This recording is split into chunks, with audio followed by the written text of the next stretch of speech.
Oklahoma obviously loses to Baylor.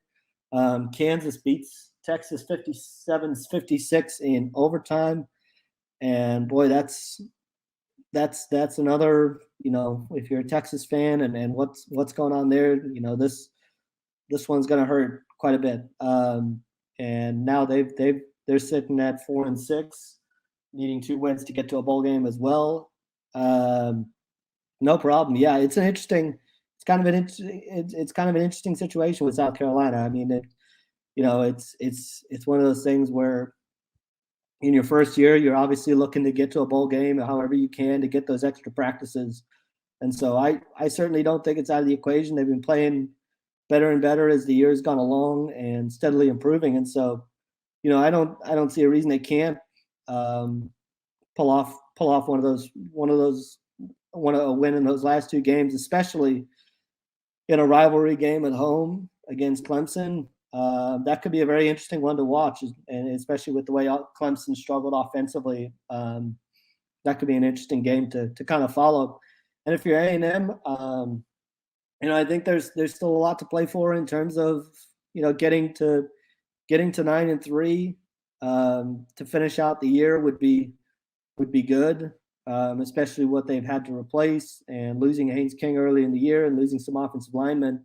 Was talking about that with some people this weekend. That this is still a chance to take some strides and finish the year strong. And this is going to be disappointing because I think if you're A&M, you felt like even as badly as you played, there were some missed opportunities tonight. There really were, and you're sitting at 15-13 on the road with a chance to go down and get a score.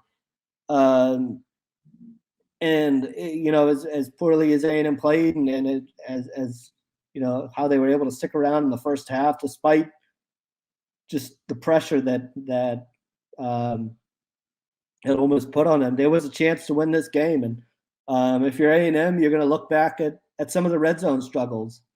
They got a touchdown late with Devon Achane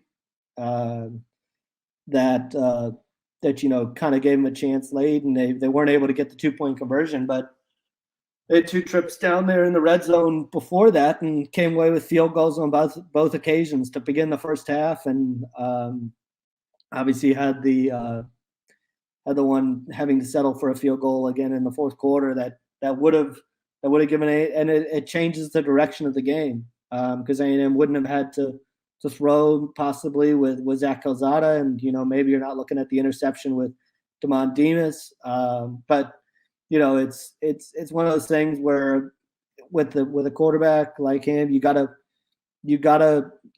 kind of deal with the growing pains. It's a good question on when you look at why A&M has struggled in the red zone.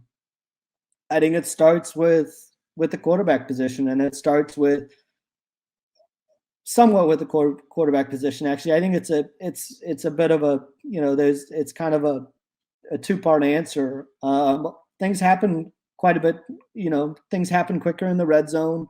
You've got to be able to process plays and read coverages because everything's tighter. The windows are tighter in the red zone, and so there's certain plays where I think even looking at that 2-point conversion late. I know there were a couple of people that pointed out that Devon Achane was open kind of on the swing pass.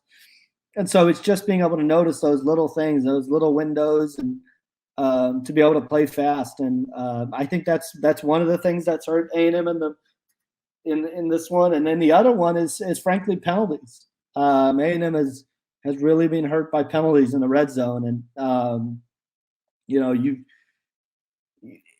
just got to if you can get it down there and be able to run or pass, kind of changes the way things go. But A&M's really been hurt by penalties, which again, if you have a veteran quarterback with a lot of experience, you can maybe get away with those every once in a while.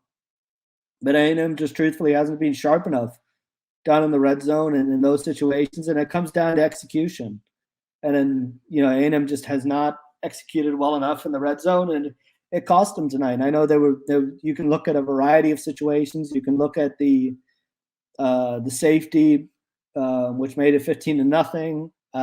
That play ends up coming up huge late in the game when you look at the score, and A&M probably doesn't have to go for two at a certain point, and that play turned out to be huge. And again, on that, you've got to you just I didn't love the play call coming out of the shotgun, but you've got to be able to execute, and you've got to be able to get out of your own end zone and avoid a mistake in that situation. I mean, that was just the worst mistake you could make, especially coming off. The Jimbo Fisher often talks about momentum plays, and A&M had just stopped Ole Miss 4 times down on the 1-yard line. You feel like you have some momentum in that game and a chance to go down, and you have a chance to go down and potentially get some momentum late in the second half, and just end up giving up a safety there.